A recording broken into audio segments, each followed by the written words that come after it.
দেখেন আল্লাহ আপনার দাম কত দিয়েছেন শুধু একটা কারণে, শুধু আপনি একদিন বলেছেন আশহাদু আল্লা ইলাহা ইল্লাল্লাহু ওয়া আশহাদু আন্না মুহাম্মাদান আবদুহু ওয়া রাসূলুহু।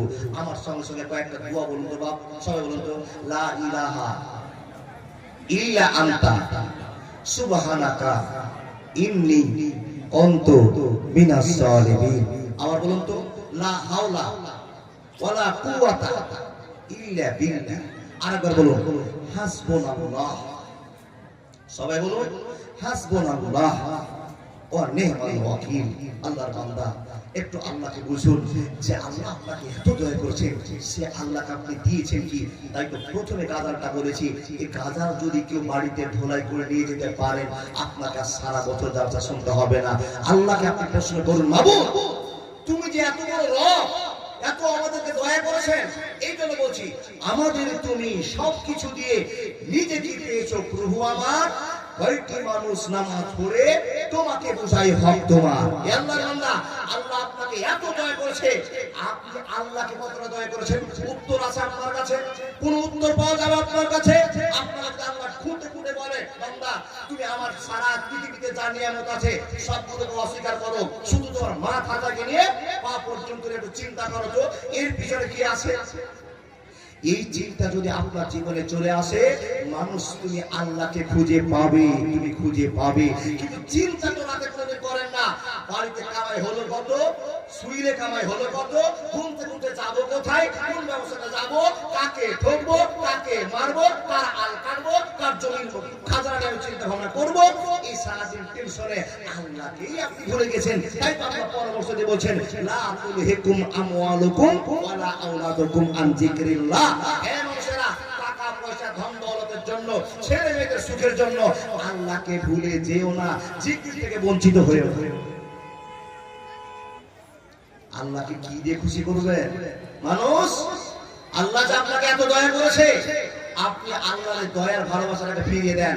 আপনাদের কাছে আমি ভান্ডাপাড়ার মাটিতে একটা প্রশ্ন রেখে যাচ্ছি, এই প্রশ্নটা মনে করুন তো বাপ, শুধু আজ রাতে নয়, কাল রাতে ঘুমাবেন, রাতে ঘুমিয়ে চিন্তা করবেন, ছিলাম কোথায়, এসেছি কোথায়, চলে যাব কোথায়। এই কথা মনে রাখেন বাপ, ছিলাম কোথায়, আল্লাহ নিয়ে এসেছে কোথায়, আবার চলে যাব কোথায়। এই তিনটা কথা যদি আপনি মেনে নেন, জীবনের ইতিহাস শেষ হয়ে যাবে। মানুষ আপনাকে আমি কি দিয়ে বুঝাই, জাতিকে কি দিয়ে বুঝাই? আমি তো বড় আলেম নই যে আপনাকে বড় বড় করে হাদিস করে থেকে বলবো। আমার মনে যে কথাটি আছে আপনাকে আমি ছেড়ে দাঁড়ানো করলাম। বন্ধু, আপনার দাদা বন্ধুরা আমার, আপনাকে আল্লাহ সম্মান দিয়েছে আপনার কাছে শুধু দুটো সিজদা নেওয়ার জন্য। এটা থেকে আপনি এত পিছনে কেন? আপনি যদি এক্ষুনি করে যান, আল্লাহকে কি দিয়ে বুঝাবেন? আল্লাহ তোমার এই হক আদায় করেছি, এই হক আদায় করেছি। আল্লাহ যদি আপনি বলেন, আল্লাহ তুমি আমার কি হক আদায় করেছো বলো, আল্লাহ বলেন, বান্দা তোমাকে আমি মানুষের মতো মানুষ করেছি। শুধু তাই নয়, আমি নবী মুহাম্মদ রাসূলুল্লাহ বলুন সাল্লাল্লাহু আলাইহি ওয়াসাল্লামের সেরা উম্মতি করে তোমাকে পৃথিবীতে পাঠিয়েছি। তোমার কত কপাল ভালো। আল্লাহ বান্দা, আমার কথাগুলো যদি বুঝে থাকেন, কালকে থেকে, কাল নয়, কাল নয়, কাল বলা যাবে না। এই যে আপনি যা শুনছেন, ফজরের টাইমটা আপনি মনে করেন টার্গেট, আমি ফজরের নামাজ পড়বো ইনশাআল্লাহ। ইনশাআল্লাহ বললেন তো, ইনশাআল্লাহ বলবেন কেন বাপ? ইনশাআল্লাহ বলতে গেলে মুখ থেকে তালুক পড়ে যাবে। ইনশাআল্লাহ বলিয়েন না। ইনশাআল্লাহ বললে আপনাকে ফজরের নামাজে দাঁড় হতে হবে, কিন্তু ইনশাআল্লাহ বললে যে বিপদ কেটে যাবে এটা আমরা জানা ছিল না। এই জন্য আপনাকে এত বড় একটা ওয়াজ শোনাতে হবে, নবী সুলাইমানের গল্প। টাইম নাই, আপনারা শুধু বুঝাবো আপনার দাম আল্লাহ দিয়েছে কত। কোথায় দাম পেলেন, কোথায় দাম পেলেন? টাকা মরলেন মানে আপনার দাম বেড়ে গেল। যেই লোকটা সমাজের সবচেয়ে নামাজি, যেই লোকটা সবচেয়ে ভালো লোক, সেই লোকটা টার্গেট করেছে। ইমদাদুল বলেছে, ইমদাদুলের আজকে গোসলটা আমি দিব। সুবহানাল্লাহ বলুন। ও আল্লাহ বান্দা, আপনি একটা আল্লাহর ভয়ের মানুষ, বড় বড় দাড়ি, মাথায় টুপি, ভদ্রতার প্রতীক, আল্লাহকে ভয় করেন। এসে মালিক বলছে, মালিক আমি আজকে তোমার ছেলের আমি গোসল দিব। বন্ধুরে আমার, একটা ইমানদার লোকের হাতের গোসল আপনি পেয়ে গেলেন। তিনজন লোক আপনাকে গোসল দিল। হে মানুষের দল, আপনার দামটা কত বাড়ছে একটু দেখে নেন। বন্ধুরে, যখন আপনার আটটা খানা বেরিয়ে চলে গেল, আরো দাম বেড়ে গেল, আরো দাম বেড়ে গেল। হে মুসলমান, আপনার কত দাম দাম বাড়লো জানেন? যে ছেলেটা আপনাকে ধাক্কা দিয়ে আর কি করতো, মুসলমান আর এক মুসলমানকে আর কি করে ধাক্কা দিয়ে পিঠে একটা থাবা দিত, তাকে গালি দিত, অনেক কথা বলতো। যখনই মরে যাবেন বন্ধু, যারা আপনাকে গোসল দিবে এই সমস্ত মানুষের আপনার গায়ে যখন হাতটা রাখবে, খুব আস্তে আস্তে হাত রাখবে, এই জন্য হাত রাখবে। নবী মুহাম্মদ বলে দিয়েছে, যারা ইন্তেকাল করে নেয় এদের সঙ্গে ভালো ব্যবহার করিও, ভালো আচরণ করিও। এদেরকে যখন গায়ে হাত দিবে আস্তে আস্তে হাত দিও, তার কারণ মরা মানুষের আঘাত অনুভব করতে পারে। মরা মানুষকে যদি লাড়ো, গায়ে হাত দাও, বুলাও, তাহলে আস্তে আস্তে লাড়িও, কারণ ওই অনুভব করতে পারে আমার গায়ে ব্যথা লাগছে বন্ধু। তাই আরেকজন খরবুতে বলছে, ও মুরব্বী এত জোরে কচলা কচলি করিও না, যে গায়ে লাশের গায়ে লাগছে, ব্যথা পাচ্ছে, আমরা শুনেছি, এত জোরে কচলাইও না, আস্তে আস্তে কচলাও। পরে কি বলে না বন্ধু? এখন বসে আছে এক বন্ধু এন্দাদুলের কাছে বসে আছে, আর এক বন্ধু কাছে বলছে, ছট করে ভাইকে একটা ধাক্কা দিলাম, এই ভালো আছিস?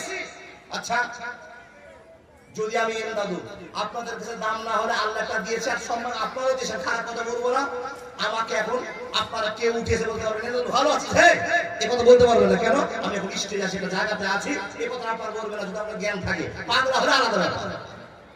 বাবা, যেই সমস্ত মানুষেরা এখন জিন্দা মানুষকে ধাক্কা দিতে পারলো না বিবেকের জন্য, সেই মানুষটা আপনাকে খাটে শুয়ে ধাক্কা মারতে পারবে না, গায়ে হাত দিবে তো আস্তে আস্তে হাত দিবে। আর মানুষ এক অপরে বলতে থাকবে, খবরটা জোরে আঘাত করিও না, খবরটা জোরে আঘাত করিও না। আল্লাহ বান্দা কত দাম ভালো আপনি দেখলেন, বিবেক করেছেন? যেমনি আপনি মরে গেলেন, যত দুর্নাম আপনার ছিল সব মাটিতে ঢুকে গেল, শুধু আপনার জন্য সব মুসলমানরা দোয়া করছে, আল্লাহ মাগফির লাহু, আল্লাহ মাগফির লাহু ওয়াসাব্বিতহু। এই যে ভুলে গেছি, আল্লাহ মাগফির লাহু ওয়াসাব্বিতহু। ছেড়ে যত মুসলমান আছে মাটি দিচ্ছে, আল্লাহ মাগফির লাহু ওয়াসাব্বিতহু। এর মানে কি? আল্লাহ আমার ভাইকে কবরে দিলাম, মাবুদ গো তুমি রহম বরকত যত রকমের ভালোবাসা আছে আমার ভাইয়ের জন্য প্রযোজ্য করে দাও। জোরে বলুন সুবহানাল্লাহ। যখন আপনার মাইয়াটাকে ঘাড়ে উঠাচ্ছে, এই দেখেন কত মান। মুসলমান তুমি জানো না, পৃথিবীর ইতিহাসে তোমাকে শ্রেষ্ঠ বলে আমি আল্লাহ ঘোষণা করলাম। এ আল্লাহ, তুমি কেমন করে আমাদেরকে শ্রেষ্ঠ বলে ঘোষণা করলে? এবার তো আপনাকে গাজাল শোনাতে হয়, মুসলিম হইলে কাফনে, খ্রিস্টান হইলে কপিলে, হিন্দু হলে চিতাই পুড়ে ছাই। ও মানুষ, দুই দিনের দুনিয়াতে অহংকারের নাই রে কিছু নাই। ও মানুষ, দুই দিনের দুনিয়াতে ফখর করার নাই রে কিছু নাই। দেখেন, আদার্স মুসলমান ছাড়া যারা মরছে তাদের অবহেলা, হাত পা কষে বেঁধে নিয়ে গিয়ে চিতাই শুয়ে দিয়ে এক তরফা কাঠ চাপিয়ে দিয়ে আগুন ধরিয়ে দিল। এই মুসলমান, একটু বিবেচনা করুন, আল্লাহ আপনাকে দয়া করেছে কত। আপনার বাড়ির পিছনে একজন অমুসলিম লোক মারা গিয়েছে, তার ছেলেরা তার মেয়েরা সব লাইন ধরে দাঁড়িয়ে আছে, আগুন লাগিয়ে দেওয়া হয়েছে। আচ্ছা বলুন, আপনার মার গায়ে যে পোশাকটা আছে, একটা কাপড় আছে, সে কাপড়টা আগে পুড়বে না আপনার মার ওই কাঠখানা আগে পুড়বে? আগে কাপড় পুড়বে। তার ছেলে যোগ্য দাঁড়িয়ে আছে, কাঠ সাজার পরে একটা কাঠ উপরে দেওয়া আছে, আগুন জ্বালিয়ে দেওয়া আছে, এক মিনিটের ভিতরে গোটা গায়ের কাপড় পুড়ে শেষ, কিন্তু মার গায়ে এখন আগুন লাগেনি। আগুনের ফাঁক দিয়ে দেখা যাচ্ছে মায়ের স্তন, আগুনের ফাঁক দিয়ে দেখা যাচ্ছে মায়ের যৌনাঙ্গ। ও আল্লাহর বান্দা, এর চাইতে অসম্মান আর কিছু আছে? বন্ধুরে আমার, যদি মুসলমান আপনি হয়ে আল্লাহর কাছে প্রশংসা করতে না পারেন, বন্ধুরে এর চাইতে দুঃখের জায়গা আর কি হতে পারে? যেদিন আপনি মরবেন, 1000 টাকা দামের কাপড় কিনে নিয়ে আসা হবে, সুন্দর করে কাপড়ে শুয়ে দেওয়া হবে, এত পজিশন এত মান দিয়ে আপনাকে কাপড় পরানো হবে। মুসলমান, যে কাপড় কিনতে আপনার কোনদিন পেট ফাঁকা ছিল, কোনদিন পা ফাঁকা ছিল, কোনদিন মাথা ফাঁকা ছিল, মরণের পরে আপনার সেবা আরো বেড়ে গেল, আরো সেবা বেড়ে গেল। 1000 টাকা দিয়ে কাপড় নিয়ে আসা আপনাকে যন্ত্র করে বানিয়ে দেওয়া হলো। আল্লাহর বান্দা, ঘরে ঘরে কয়জন মানুষ ছুটতে আরম্ভ করলো, নিয়ে চলতে চলতে কবরে রাখা গেল। আল্লাহর বান্দা, আপনার দাম বেড়ে গেল। দুনিয়াতে আপনি দামি, কবরে আপনি দামি। বন্ধুরে, আল্লাহ রাব্বুল আলামিন বলছেন, হে মুসলমান, আখিরাতেও তুমি দামি, আখিরাতেও তুমি দামি। তোমার সমান আখিরাতে কারো দাম হবে না, হবে না, হবে না। কি করে? কোনদিন ওয়াজের মাধ্যমে কোন বক্তা বলেছে কোন অমুসলিম জান্নাতে যাবে? একটু হ্যাঁ বলেন না বাবা, যাবে না। আজকে শুনেন, কোন দলিল নাই, কোন প্রমাণ নাই, মুসলমান বাদে এক পিস কোন আল্লাহ এই জগতের বান্দা যারা মানুষ ওরা জান্নাতে যাবে, কোন প্রমাণ নাই। আপনার দাম কত?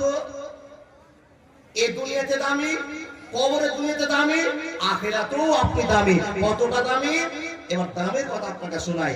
এখানে যতগুলো মানুষ বসে আছেন একটা লোক উত্তর দিয়ে বলুন তো, জান্নাতে যখন আপনি যাবেন, জান্নাতে যাওয়ার আগে আপনাকে ইনভাইট করবেন, নিমন্ত্রণ করবেন জান্নাতে যারা প্রবেশ করবে। তিলকাল জান্নাতুল্লাতী নূরুন ইবাদিনা মান কানা তাকিয়া, যারা এই দুনিয়াতে আল্লাহর ভয়ে জীবন কাটিয়েছে ওই সমস্ত লোকের জন্য ওয়েলকাম, স্বাগতম জানিয়ে দিয়ে ফেরেশতারা আপ্যায়ন নিয়ে আসবে, খাবার নিয়ে আসবে। ওই প্রথম খাবারটার নাম কারো জানা আছে? কি বলবো? জান্নাতের মনে চাহিদা নাই আপনাদের? আছে চাহিদা? আচ্ছা, জান্নাত নেওয়ার জন্য এই যে এত ঠান্ডাতে আপনি বসে আছেন এখানে, জান্নাত নেওয়ার জন্য, জাহান্নাম নেওয়ার জন্য দাদা বন্ধু জোরে বলুন, কথা বলবেন না? ওই কথাটা শুনবো মুখ থেকে, তার অন্তরটা বড় হবে, ভালো লাগবে যে পাবলিক আমার কথা বুঝছে, এই জন্য জিজ্ঞেস করা। আচ্ছা, জান্নাতের জন্য না জাহান্নামের জন্য? জান্নাতের জন্য। তো জান্নাতে যা আপনি যাবেন, তো যে যাওয়া মাত্রই পাটা রাখতে রাখতে আপনার সেবা শুরু হয়ে গেল। তো প্রথম সেবাটা কি দিয়ে হবে জানেন? কি দিয়ে? আল্লাহর বান্দা, এই যে আপনাদের প্রধান বক্তা ইয়াসিনরা বসে আছেন, আলহামদুলিল্লাহ খুব মহব্বতের মানুষ। আপনারা যাই কিছু ভাবেন না, মানুষ হিসেবে বক্তব্য জগতে আলহামদুলিল্লাহ অনেক ভালো মানুষ। উনি আমাকে আয়াতটা শুনিয়েছেন, ভাই শুনো, আমি জিজ্ঞেস করছি তাদের কোন আয়াত জানা আছে, চট করে একবার টপ টপ করে আয়াতটা বলে দিল। ভাই জানো, মানুষকে সবচেয়ে আপ্যায়নের জায়গা থেকে আল্লাহ দেখাবেন যে জিনিসটা দিয়ে, সেটা কি?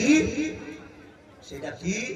যে সমস্ত যুবকেরা একটা 60 টাকা দিয়ে বিয়ার কিনে এই গ্রামের লোকের সঙ্গে খেতে পারছো না, ব্রিজের উপরে গিয়ে এক সাইডে বাম দিকে বসে 3-4 বন্ধু শেয়ার করে খাচ্ছো, বিয়ার, কোরেক্স, টুরেক্স, ফোরেক্স, যত রকম নিশাদার দ্রব্য আছে খাচ্ছেন, সেই জিনিসটা আল্লাহ আপনাকে সবার আগে খাওয়ার ব্যবস্থা করবে। তুমি লুকিয়ে যদি মদকে এত ভালোবাসো, তো তোমাকে মদ দিয়ে উদ্বোধন করুন।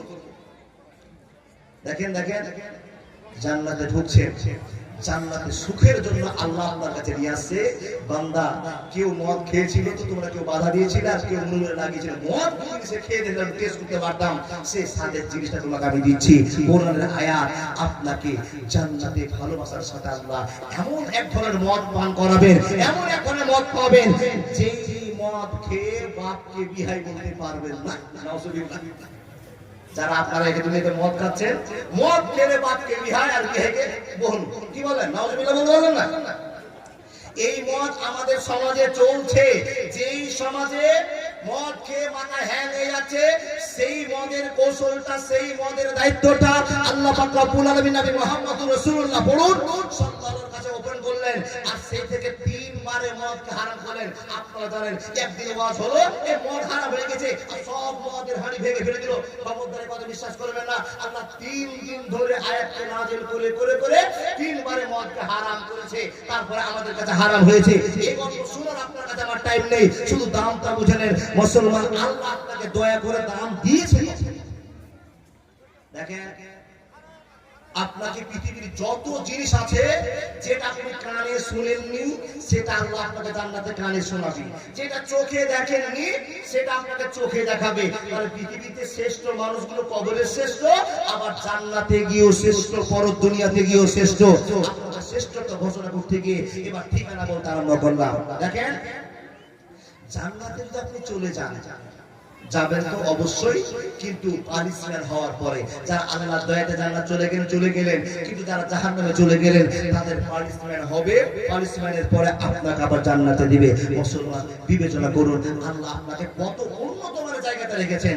আবু হুরায়রা রাদিয়াল্লাহু তাআলা আনহু বলছেন, আবু হুরায়রা রাদিয়াল্লাহু তাআলা আনহু বলছেন, আল্লাহর নবীকে আমি জিজ্ঞেস করলাম। কি জিজ্ঞেস করছেন? আল্লাহ নবী, এই যে মানুষগুলোকে আমরা দেখছি, মানুষগুলো নবীকে কি থেকে তৈরি? নবীজি বলছেন, এগুলো সব পানি থেকে তৈরি। আলহামদুলিল্লাহ, বুঝলাম। হুজুর আপনি যে আমাদের সামনে ওয়াজ করছেন যে এত জান্নাতের নিয়ামত আছে, তো জান্নাত কি দিয়ে আল্লাহ আমাদের জন্য তৈরি করেছেন যে জান্নাতের কথা বলে গোটা পৃথিবীর বক্তারা হাজার হাজার টাকা ইনকাম করে নেয়, লাখ লাখ মানুষকে নোংরা পথ থেকে আলোর পথে নিয়ে চলে আসে। আল্লাহ তুমি জান্নাতে রেখেছো কি? নবী গো জান্নাতে আছে কি? যে কথাটা আজ থেকে নয়, পৃথিবী জন্মের শুরুতে বলেছে শুনেছি যে জান্নাতে এই নিয়ামত আছে। আর একটাই লোভে পড়ে গোটা পৃথিবীর মুসলমানেরা নামাজ রোজা হজ যাকাত দান খায়রাত সাদকা ভালোবাসা এত কিছু করছে শুধু জান্নাতটা নেওয়ার জন্য। হুজুর এই জান্নাতে আছে? তো নবীজিকে জিজ্ঞেস করছি শুধু একটু বর্ণনা করুন না। নবীজি বলতে আরম্ভ করলেন, আবু হুরায়রা একবার খালি গল্প শুনে জান্নাতে আছে কি? ইয়া রাসূলুল্লাহ কি কি জান্নাতে আছে, কি পাওয়া যাবে আপনি একটু আলোচনা করে শুরু করে দিন। তো নবী শুরু করে দিলেন আলোচনা। শুনে দেন আবু হুরায়রা বলেন, নবীজি বলছেন, আবু হুরায়রা জান্নাতে মুসলমানদেরকে দেওয়া হবে, পৃথিবীর আর কোন মানুষকে জান্নাতে দেওয়া হবে না। আবু হুরায়রা এই জান্নাতটা কি দিয়ে তৈরি তুমি শুনতে চেয়েছো, শুনে নাও। এই জান্নাতটা কি দিয়ে তৈরি শুনে নাও। একটা ইট হবে সোনার, একটা ইট হবে রূপার, একটা ইট হবে সোনার, একটা ইট হবে রূপার। আল্লাহ নবীকে প্রশ্ন করা হলো, ইয়া রাসূলুল্লাহ একটা সোনার ইট একটা রূপার ইট, এত ইট কোথায় পাওয়া যাবে? আল্লাহর ভান্ডারে কোনো জায়গা ফাঁকা নেই।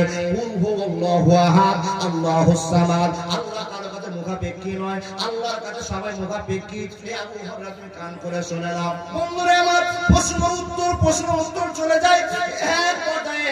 আবু হুরায়রা বলছেন, নবী গো মুসলমানকে আল্লাহ জান্নাতের ঘরটা দিবেন কত বড়? তো নবীজি বলছেন, শুনে নাও, ওই সোনার উটের ঘরগুলো সোনা দিয়ে যে প্রাসাদগুলো বানানো আছে কত বড় হবে, কত বড় হবে। একজন বান্দা যত দূর তাকে দেখতে পাবে কত দূর পর্যন্ত তার বাড়াখানাটা প্রশস্ত থাকবে, উত্তর দক্ষিণ হবে, লম্বা চওড়া থাকবে। শুধু তাই নয় অন্য হাদিসে প্রমাণ হয়ে যায় এমন একটা দূরত্ব জায়গা আল্লাহ আপনাকে দিবে, মানুষের দল একটা দ্রুত গতি ঘোড়া দৌড়তে থাকবে 500 বছর রাস্তার থাকে যে জায়গাটা আছে, একটা আপনার দ্রুত গতি ঘোড়া দৌড়তে থাকবে চলতে 100 বছরের পথ অতিক্রম করবে। যেখানে গিয়ে সে ঘোড়াটা দাঁড়াবে, একটা জান্নাতি লোকের ঘরটা কত বড় লম্বা হবে। একবার জোরে বলুন নারায়ে তাকবীর। প্রশ্ন হয়ে গেল, ইয়া রাসূলুল্লাহ এই কথা শুনে তো আরো লোভে পড়ে গেলাম। তাহাজ্জুদের নামাজ ছাড়বো না, ফজরের নামাজ ছাড়বো না, মানুষ মার্ডার করবো না, জিনাবে বিচার করবো না, দুনিয়াতে ভালো মানুষ হয়ে যাব শুধু জান্নাতটা দেখার জন্য। ইয়া রাসূলুল্লাহ জান্নাতের আল্লাহ কি নিয়ামত হবে? নবী গো আপনি বলুন তো, সেই জান্নাতে এত সোনার ইট থাকবে, এত রূপার ইট থাকবে, এই জান্নাতের মশলা হিসেবে কি ব্যবহার করা হবে? তো নবী আমার বলতে আরম্ভ করলেন, শুনে নাও, উন্নত মানের কস্তুরি দিয়ে ওই ইটগুলো কাটকে দেওয়া হবে, একটা সোনার ইট একটা রূপার ইট কাটকে দেওয়া হবে, মশলা হিসাবে কস্তুরিকে ব্যবহার করা হবে। বন্ধুরা আমার, আবু হুরায়রা প্রশ্ন করে যায় আর নবী মুহাম্মদ রাসূলুল্লাহ সাল্লাল্লাহু আলাইহি ওয়াসাল্লাম উত্তর দিয়ে যান, হে মানুষের দল, আল্লাহ নবী বুঝাতে বলতে আরম্ভ করলেন, হে আল্লাহর বান্দা আবু হুরায়রা শুনে নাও, যেটা কানে শুনোনি, যেটা চোখে দেখোনি, যদি জান্নাত পেয়ে যাও তো সেই জীবনে তোমাকে দেখা আশাদ মিটে যাবে। একবার জোরে বলুন না সুবহানাল্লাহ। এ আল্লাহর বান্দা, দেখেছেন আপনার জন্য আল্লাহ জায়গাটা কি তৈরি করেছেন? যেটা পৃথিবীর শ্রেষ্ঠ মানুষ, কবরের শ্রেষ্ঠ মানুষ, আখিরাতে আপনি শ্রেষ্ঠ মানুষ। দেখেন এই জান্নাতের ভিতরে যে গল্প আপনি শুনেছেন, আপনাকে সেই গল্পের ভিতরে শামিল করে দিয়ে জান্নাতের একটা হিসাব আপনাকে দিয়ে যায়। জান্নাতে একটা ছড়িকে ফেলে দেওয়া হবে, ছড়ি। আচ্ছা বাবা, ছড়ি তো আমরা দেখেছি, এখন দেখার মানুষ নাই, যারা বড় মানুষ বয়স্ক মানুষ তারা জানে। একটা ছড়ি, একটা হাতে ছোট কাঁচের লাঠি থাকবে, আর তার আগালে একটু লম্বা নরম জিনিস থাকবে, ছড়ি বলা হয়। একটা ছড়িকে জাহান্নামের ভিতরে ফেলে দেন, জান্নাতের ভিতরে ছড়িটাকে কেটে টুকরা করে যত বড় ছড়ি আপনার তৈরি হয়েছে, ছড়িটাকে জান্নাতের মাটিতে ফেলে দিয়ে তুলে নিয়ে এসে যদি এই পৃথিবীর জমিনে বিক্রি করা হয়, এই গোটা পৃথিবী বিক্রি হয়ে যাবে। জান্নাতের এক ছড়ির সমান জায়গা কিনা সম্ভব হবে না। দেখেন সেই জায়গাটা আপনি চাচ্ছেন, তো বান্দাকে আল্লাহ দয়া করেছেন, ইন্নাকা লা তাহদি মান আহবাবতা ওয়ালাকিন্নাল্লাহু ইয়াহদি মান ইয়াশা। দুনিয়াতে মুসলমান করার পরে দুনিয়ার একটা সম্মান, কবরের একটা সম্মান, আখিরাতেও আপনাকে সম্মান দিচ্ছেন। ও আল্লাহর বান্দা, কিসের জন্য? শুধু আপনার কাছে এই পচা সরা কপাল থেকে দুটো সিজদা নেওয়ার জন্য। মানুষ আপনাকে বুঝাবো কি যে আল্লাহ আপনাকে এত দয়া করছেন কিসের জন্য?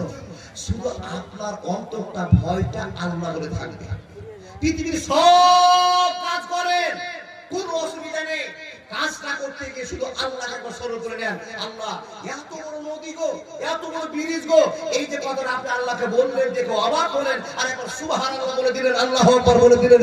এই জিকিরটা আল্লাহ আপনার কাছে চাই। বান্দা বলছে, বান্দা সারা 24 ঘন্টা তোমার, মাত্র 24 এর অর্ধেক টাইম আমি তোমার কাছে চাই না, মাত্র 15 মিনিট করে সময়, 5-15 কত গো? 75 আমি 1.5 ঘন্টা বান্দা তোমার কাছে চাইছি, সারা 24 ঘন্টাতে আমাকে দিয়ে নিজের কাছে পাগল হয়ে যাও, আমি আল্লাহ বাধা দিব না। শুধু কাজ কর্মের ক্ষেত্রে নবী মুহাম্মদের বৈশিষ্ট্যকে মনে রাখতে হবে। তুমি ব্যবসা করতে গিয়েছো, চলে যাও ভিকারহাটে ব্যবসা করছো, তুমি চলে যাও সারহাটে ব্যবসা করছো, গ্রামে দোকান লাগিয়েছো, শুধু দোকান পেতে বসে থাকতে হবে না, দোকানেও তোমাকে নবী মুহাম্মদ রাসূলুল্লাহর বৈশিষ্ট্যকে রাখতে হবে। গরুর ব্যবসা করতে গিয়েছো ভিকারহাটের মাটিতে, গরুর ব্যবসা করতে গিয়ে আল্লাহ নবীকে মনে রাখতে হবে, আল্লাহকে ভয় করে রাখতে হবে। বলে মাওলানা কেমন মনে রাখতে হবে? আপনি যেই লোকটাকে 5000 এর গরু বাগিয়ে বুঝে ন্যাংরা গরু কানা গরু বিক্রি করছেন 7000 লাভে, বুঝে নিতে হবে সেই লোকটা একটা মানুষ, সেই লোকটাকে ঠকিয়ে দিলে আখিরাতে আপনি ঠকবেন। ন্যাংরা গরুকে কাজল দিয়ে নিয়ে গেছে যারা বুঝতে না পারে, ল্যাংড়া গরুর পায়ের ট্যাবলেট খাইয়ে নিয়ে গেছে যেন লোকটা না বুঝতে পারে, আর ঠকি আপনি গরুকে বেঁচে চলে আসলেন। আর এই মাদ্রাসাতে আসার পরে মসজিদের মাটিতে গিয়ে হাইয়া আলাস হাইয়া আলাস বলে তাকবীরে নামাজ শুরু করে দিয়েছেন। ওই তাকবীরের দরকার নেই, ওই তাকবীরের দরকার নাই। ভিকারে আল্লাহ আছে, মসজিদে আল্লাহ আছে। তোমার মতো একটা মানুষ আল্লাহ দয়া না করে একটা দুর্বল প্রকৃতির মানুষকে ঠকিয়ে চলে এসছো, তোমার বুদ্ধির সঙ্গে তার বুদ্ধি মিলল না, তুমি ভিকারে ঠকিয়ে চলে এসছো, 5,000 টাকা কামাই করেছো, এই কামাই দরকার নাই। বান্দা ভিকারের মাটিতে তোমাকে আল্লাহ এবং নবী মুহাম্মদ রাসূলুল্লাহর বরকত দিয়ে থাকতে হবে, ভয় দিয়ে থাকতে হবে, তাহলে তোমাকে অরিজিনাল মুসলমান হবে। হে আল্লাহর বান্দারা, যে মানুষ বসে আছেন কাউকে দেখে বলছেন যে লোকটা হারাম কামাই করছে, ওকে একলা খারাপ বলতে করিয়েন না, ওকে খারাপ মনে করিয়েন না, আপনার কামাইটা খারাপ। বলে মাওলানা আমার কামাইটা কি করে খারাপ? আপনি যে 5 বিঘা চাষবাস করছেন এখানেও গোলমাল আছে, এখানেও গোলমাল আছে। যে লোকটা ওপেন কামাই করতে হারাম তাকে বাধা দেন, খারাপ কথা বলিয়েন না, ভোট কেনা যায় বুঝান এটা কি হারাম। ও আল্লাহর বান্দা খুব রহস্য করছেন, এবার আপনাকে চেক করতে যাওয়া গেল, তো আপনার চেক করতে গিয়ে দেখছি বাবা আপনারই বেশি খারাপ, যে ওপেন ব্যবস্থা করছে তার চেয়ে আপনি খারাপ। এই কথা শুনে কোন মানুষ চিন্তা করবে ইমদাদুল ভাই তো বলেছে হারাম ব্যবসা করা যায়। এই কথা আপনাকে বলিনি বন্ধু, ফিরে আসতে হবে, ফিরে আসতে হবে। কিন্তু কাউকে যদি ফিরিয়ে নিয়ে আসতে হয় গায়ে হাত বুলিয়ে ফিরিয়ে নিয়ে আসতে হবে। এখানে যত কি মুসাল্লি বসে আছেন আল্লাহর বান্দা, আপনারা মমতা দিদির ফর্ম ফিল আপ করেছেন না? কিসের এলান হয়েছে? সরকার বাহাদুর আপনাকে এলান করেছে। ও আল্লাহর বান্দারা, গোটা 1 নম্বর অঞ্চলের মানুষকে ফর্ম ফিল আপ করার জন্য আবেদন করা হয়েছে। যার যার বন্যাতে ধান মরে গেছে তারা তারা আপিল করো, এই খবরটা সরকার বাহাদুর ঘোষণা করেছে। ইমানদারের একটা ইমানদার, আপনি ধান লাগাননি তার আপনার আগেই আবেদনপত্র তপনে জমা হয়ে গেছে। ওরে সুবহানাল্লাহ, ইমানদার আপনার মতো ইমানদার কে আছে? মাত্র 2,500 টাকার জন্য সর্বপ্রথমে আপনার ধান লাগাননি, টোটালে মরা তো দূরের কথা, আপনার অ্যাকাউন্টে জমা হয়ে গেছে আল্লাহর খাতাতে। কি জন্য? আমি তো 2,500 টাকা পাই। এই তো মুসলমান আপনি, এই তো ভালোবাসার পাত্র আপনি, এই তো আপনি আল্লাহকে ভালোবাসা দিতে চান। নেভার এই ভালোবাসা হতে পারে না, পারে না, পারে না। নবীর বৈশিষ্ট্য মানে আপনি কুলাঙ্গার চলে গেছেন। মানুষ আপনাকে কি দিয়ে বুঝায়?